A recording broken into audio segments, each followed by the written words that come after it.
Executive Policy Committee, our Budget Committee, Councillor White and Councillor Swandell. Our administration, thank you for all your tireless efforts. Mike and your team with Betty and Joanne and Howard. Thank you for your service. Mike, if we could name a street after you, I would do that myself. Maybe there is one already. Anyways, just like to first say that with the budget, we're very happy that there was a budget consultation sessions that happened again this budget. We're also very happy to attend Councillor Mays, who actually took it upon himself to have a budget consultation session in St. Vital. I attended that, well attended, and had some of our public service came out. I think Councillor Orlico deserves some credit too. I believe he had 2 sessions, had some of our corporate staff that were there, so very happy that those consultations happened. In terms of our online session, we got about 151 people that replied, responded to our surveys for it, so very happy with the response from our public. In terms of the focus of this budget, Mr. Speaker, this is a very good budget that really seeks to meet the priorities of our citizens here in the City of Winnipeg. It puts more money into public safety, puts more money into infrastructure, puts more money into community centres, infrastructure and programming, and it also puts more money into green space. And I can tell you, Mr. Speaker, it's a very balanced approach, we think the document is. It enhances the core services for our citizens, but becomes more effective and more efficient in terms of delivering some of these services that taxpayers deserve and respect. In terms of some of our priorities, as mentioned, public safety for all of our citizens is a big priority. Repairing streets and infrastructure, big focus, as I mentioned, community centres, programming and enhancing some of our core services like snow removal. The big part of the budget, of course, is the police budget. I guess overall the budget is about $900 million budget. It's about $52 million increase over last year. The vast majority of this dollars goes towards public safety and emergency services. Skipping right into the police budget. As everyone well knows, the police budget is the driving force of our budget. It's $220 million, $18 million increase over last year, or 9% increase over it. And if you look at emergency service, fire and police together, it's gone from about 31% of our budget to over 41% of our budget here. So you can see that there's a lot of challenges as we go forward. Very happy this budget, number one, puts more officers on the street to make our communities a lot safer. There's 50 more officers that are part of it to help fight crime and catch criminals, which I think is a very important aspect. There's also a number of that's really the number one concern for our citizens if you talk to them when you're shopping or at a community event. So it's a very important aspect of it. Although we agree and think that this is the major focus and we should make these investments and we're happy to make them, I can tell you there's a lot of challenges that we are facing within the police budget and throughout.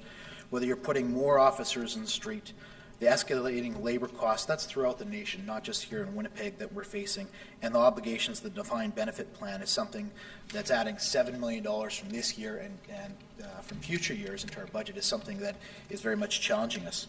We've talked a little about police overtime costs, also a major concern. We put somewhere in the neighborhood of 282 new officers, I think, since the mayor took office in 2004. So there's a lot more investment, but we're still concerned with the amount of overtime that is there. It's far too high, and we're trying to address that. Just if you look at the pension costs for the police as well as the overtime costs, that almost in itself makes up a 3.5% increase in property taxes. So you can see how much of very much of an issue it is. And with that, knowing that we know there is an issue, we need to find efficiencies, not just with other departments, but also with the police budget because it is there. So we're looking to be more, to get more value out of our taxpayer dollars and stretch our dollars further in this area. And we will be having a review of the police budget to see where we can find some efficiencies and make sure we're investing those dollars in the right place. Also with the fire and paramedics budget, as I mentioned, it comes in at $154 million, which is about a $11.7 million increase, almost a 9% increase as well. Very happy we're seeing 20 new firefighters. I know Councillor Mandel's fought hard for that, for the Sage Creek area. What that's going to do, it's going to enhance our core services, it's going to enhance our delivery of services, and our response times are going to drop. The fire hall will be up and running with these firefighters. We're also purchasing new defibrillators that will be in all our trucks over the next 2 years, $680,000 in this budget. 12 new paramedics and 8 dispatchers for the peak official delay offload program that we've been working with the province. 6 paramedics at the Main Street project. All these initiatives, these funding agreements with the province, look at reducing the waiting times. We've obviously had lots of problems in terms of the waiting times when patients are being apart, waiting around the hospitals, and so that number has dropped, but I think it's still 62 minutes that they're waiting. So it does cost money. At the end of the day, what this really does, it's the City of Winnipeg subsidizing healthcare. That's there, and it reduces our ability to address our core services. We've also had to make some tough choices in terms of some ambulance fees, as some of the delegations have mentioned. What we've moved towards is a parity to what other services are throughout the province. If you're in Brandon, if you're in Selkirk and Oak Bank, it's the same cost that you'll have, but we're still providing much, much higher level of service for our services that are there. Public Works budget comes in at $168 million. A part of that, we've made a lot of enhancements. As mentioned, the TVO program, we've enhanced by $2 million every year. I know it's something Councillor Wyatt's been arguing for a number of years. It's a 67% increase in our TVO programs. What that means on a practical basis is 33 more blocks here in the City of Winnipeg will be dedicated. We've also made some enhancements in terms of snow clearing. That's something that's passed through Council. $300,000 is going to enhance the back lanes, improving back lane movement as well as active transportation, something that people have always talked to here at the City of Winnipeg. We've also made some substantial investments in tree pruning. We're investing $250,000 this year for the next 5 years. We're moving from a 1 in 13-year cycle in terms of tree pruning to a 1 in 10-year cycle. I think when Mayor Kate started, I think it was somewhere around 1 in 40 years. So we've made some substantial investments. There's been some delegations in terms of the Dutch elm disease program. Throughout the process, I've learned a lot about it, and I appreciate all the information you've provided for us. Very happy that there's going to be a comprehensive report that comes forward. We didn't put any money specifically in this budget, but we do anticipate one to hear back from our professional staff, and I think we're going to make some decisions at that point once we hear back from our professional staff. One thing I would mention is with Dutch elm disease, what I have learned is we're the top in terms of North America. We've got the most comprehensive program anywhere, and we have made substantial investments in these areas. So at the end of the day, we want to make sure with Public Works it's our substantial investment. So we're investing, we're looking to do an operational review to make sure we're getting good dollars for our investments. Community service budget has gone up to about $112 million, which is a $12.3 million enhancement. A large driving part of this is the Assiniboine Park budget. We've made substantial investments. Anyone that's been there in the last 2-3 years knows the type of investments we've made. We've upped the budget by $1.1 million to $11.2 million, which is a driving force. We've also made substantial investments in community centers through programming and through doubling in terms of the programming dollars that are there. So I think it's a big process. Property plan development, the budget is at $41.1 million. Made some good investments, $200,000 more for Center Venture. There's also the cost of inspectors have gone up by $250,000. Some servicing fees that we have because of the police building are incorporated in the budget. Water and waste has enhanced by about $9.4 million. A large amount of that is the waste minimization strategy that was part of it. I think it's $7.4 million. So a part of that is really driving the issue, but there's enhancement of services, I think, repeatedly in this department as well. In terms of the rest of the dollars are more related to the CEC recommendations the province brought down. Assessment and taxation has gone up by $1.7 million, some from the entertainment refund from the True North that we talked about. We've also hired some temporary staff to address any new net taxes added, as we call new home starts. They do some catch-up that's going to yield us some extra dollars. Also very happy that we're making substantial investments in transit, $2.2 million increase. We're spending $46.4 million for it. We're also getting 55,000 more hours of service above and beyond that. In terms of the property taxes, this is probably the hardest piece for myself. I've really tried to follow a mandate to looking at taxpayers, the last choice for government. Really, we've had a 14-year property tax freeze. It's the longest in recent Canadian history, and we think that the 3.5% is a small amount. What I can tell you, in that same 14-year period when there has been a property tax increase, Edmonton has increased their taxes by 59%, Calgary by 47%. On an average taxpayer, that would be almost $1,000 more on an annual basis that we'd be paying. So we've tried to make it a point. Also, inflation at that same period has gone up by over 30% while we've held the line on property taxes. Overall, we still have one of the lowest property taxes in the nation. We've got the lowest operating costs to deliver these services. So we're delivering in an effective way. and the lowest increase over the next number of years. Councillor Van Dale moves extension. All those in favour? Opposed? Carried. The business tax is something, there was some changes. We've frozen the amount. The $57 million is still there. What the enhancements, of course, has been in terms, and it's been funded by, as new patent businesses come online, funds the growth.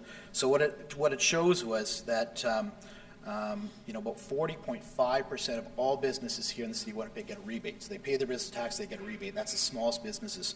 Over 5,000 small businesses here in the city of Winnipeg don't have to pay the job-killing business tax. That represents about 22.6 million, or 22.6 is the ARV, the rate what's there. Really important point with the small businesses. They generate the most amount of jobs here.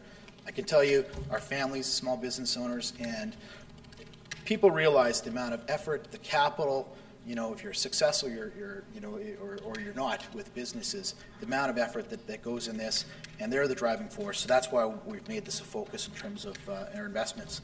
Provincial dollars have gone up in this budget by $7.2 million. There's been a number of items. They've given us some money through the federal police initiative dollars that they were holding on to for a number of years that are flowing from last year's budget, this year's budget. There's some other dollars in terms of police officers and some fire officials through Sage Creek overall. But overall, this represents 0.0008% of a $900 million budget, so we quite clearly need a better funding formula from the province. I don't think there's any arguments in respect to that, whether it be for infrastructure funding or for operating funds. A few other points, Mr. Speaker. Regulation fees have gone up by $1.1 million, mainly because of building permits. That's a very good sign, obviously, for the city. Building permits are still going up. Sales of goods and services have gone up $4.6 million in this budget, mainly to do with ambulance fees that are there. Transfers from other funds, we're using $14.1 million in terms of transfers from other funds. A part of that's from the Financial Stabilization Reserve, $8.8 million are going to come from that. That's a process that was approved, I think it's 15-1 in terms of the financial action plan that we had brought forward. We're reducing our stabilization reserves from 10 to 8. It's something that we obviously visited with the bond raters and very happy with our plan going forward. Because of the good financial management and strong plan we put forward for the budget for last year, we were able to use $9.7 million from our surplus that are there. Just a couple other points, Mr. Speaker. We have included, we think it's a balanced approach. We're putting $15 million in savings through attrition, through vacancy management, and through things like managed competition. $2 million will be allocated for savings to make sure we're measuring how we're delivering our services to make sure we're effective. We're partnering with some of the unions here in terms of the modified managed competition to make sure that our costs are effective, and we think that's a good approach. $13 million in savings in terms of attrition, staff turnover, and kind of waiting a large period, a little bit longer in terms of hiring the staff. One thing that can be said before I conclude with this, what we've ensured with our directors and our managers, any departments where there's any vacancy management, is to ensure that no frontline services, core services will be impacted by this. Once again, I just want to repeat that, Mr. Speaker, that we've instructed all our directors and managers to ensure that no frontline services will be impacted by any vacancy management and attrition levels that are there. So in conclusion, Mr. Speaker, I think this is a very strong budget. It's a realistic budget. It really sets the priorities for our citizens. It puts more money in infrastructure. It puts more money into public safety. It puts more money into community centers. It puts more money into green space. We think it's a balanced approach. It also addresses in terms of how we're delivering our core services by $15 million of savings. At this point, I'll step down. I'll hear some of the councillors, any concerns, and I'll try and address it at the back end. Thank you, Mr. Speaker.